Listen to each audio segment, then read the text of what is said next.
Apakah benar mengingkari zuriyah Nabi itu akan dilaknat? Mengingkari zuriyah Nabi akan dilaknat. Sama dengan ngaku zuriyah Nabi, kalau bukan zuriyah Nabi juga lebih dilaknat lagi. Kalau mengingkari zuriyah Nabi karena ragu, ya tidak apa-apa lah. Bukan rukun iman kok. Kalau pasti zuriyah Nabi, ya harus kita akui dan kita hormati.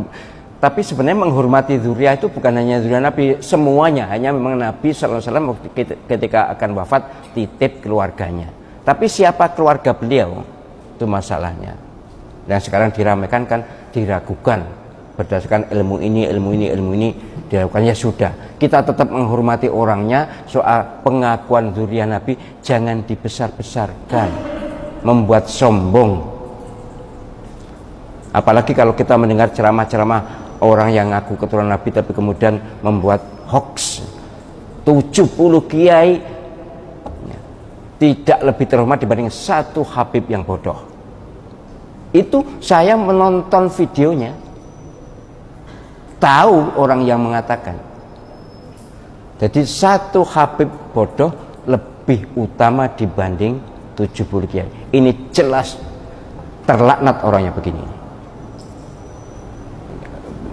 Ya bagaimanapun, andai kata ada, ya tidak begitulah membandingkannya.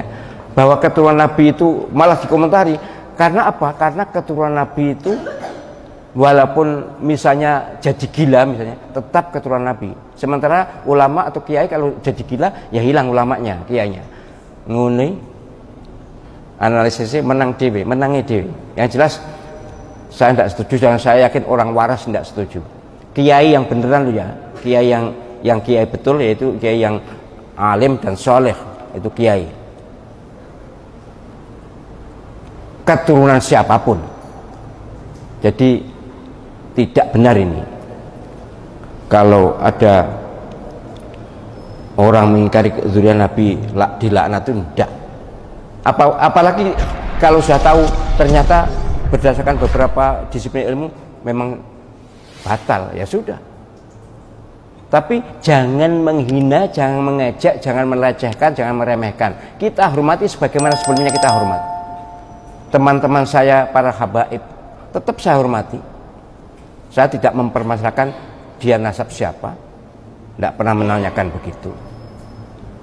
Jadi sesungguhnya lah soal nasab ini harusnya saling menyadari bahwa dalam hal nasab ada dipermasalahkan, ya sudahlah, berarti ada masalah, ya sudah.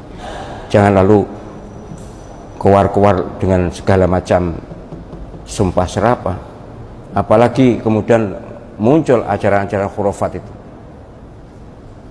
dari mereka yang mengaku keturunan Nabi, bahwa ada leluhur mereka yang sanggup mi'raj satu malam 70 kali. Bayangkan, menemui Gusti Allah. Saya tidak usah sebutkan, tapi ini jelas mereka ini. Saya juga nonton videonya loh.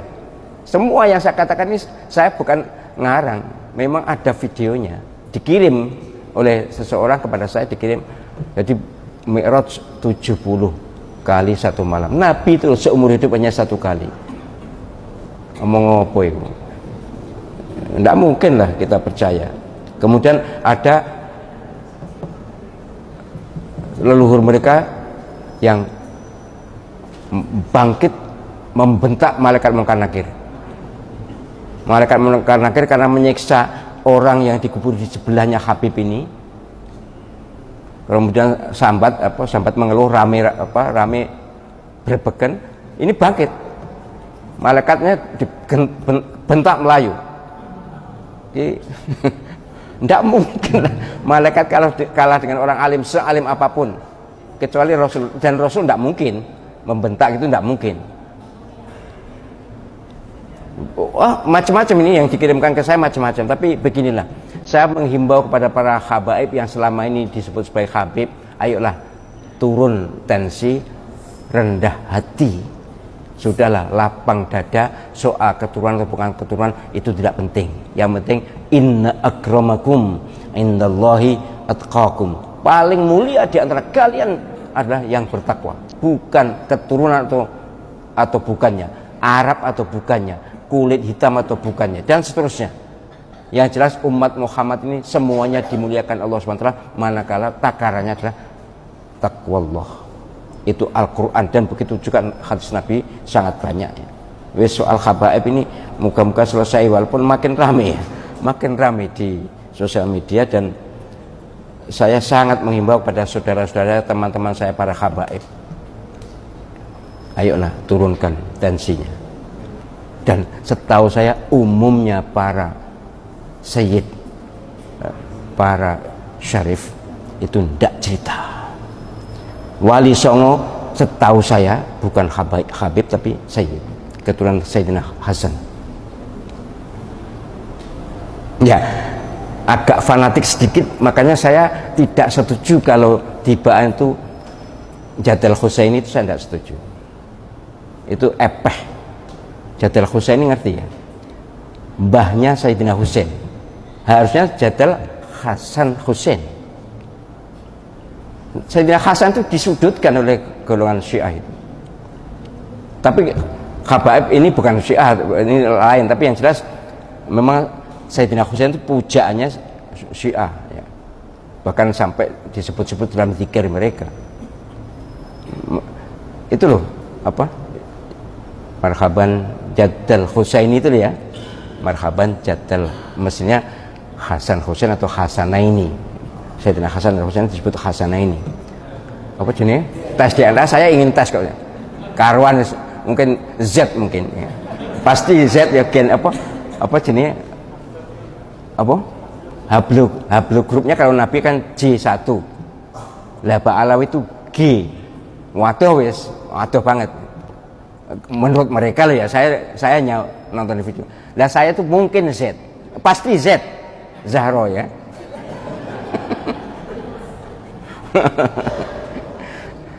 Ya, tapi maksud saya gini loh, ayolah kita sadarkan diri dan sadari diri. Keturunan siapapun harganya bukan di nasab, tapi harganya nilainya bukan di nasab tapi di ketakwaan. Kok diarani bukan keturunan Nabi nesu, saya ragu ketakwaannya. Mohon maaf ya, mohon maaf.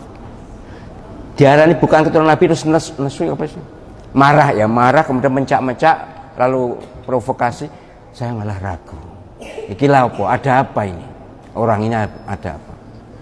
Yang semula sebelum saya tahu saya ini bukan ahli nasab toh. Saya tidak ahli nasab, sehingga saya ya ikut-ikut aja jadi apa keturunan Nabi ya tak hormati lebih daripada yang lain. Tapi ketika tahu begini, kemudian yang bersangkutan marah, harganya turun di bawah 50%. Gak patek enek regani di hadapan saya, di hati saya. Ini orang apa ini? Kalau dia tahu ajaran agama, kenapa mesti marah?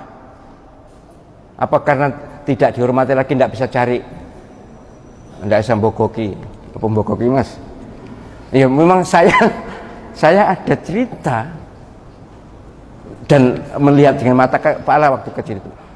Mereka ini suka minta maksa, suka jual maksa. Maka di Madura kasus jelas istri suruh mencerai kemudian dinikahi. Alasannya supaya punya keturunan baik. Itu gombal banget. Wes saya enggak usah panjang-panjang ya.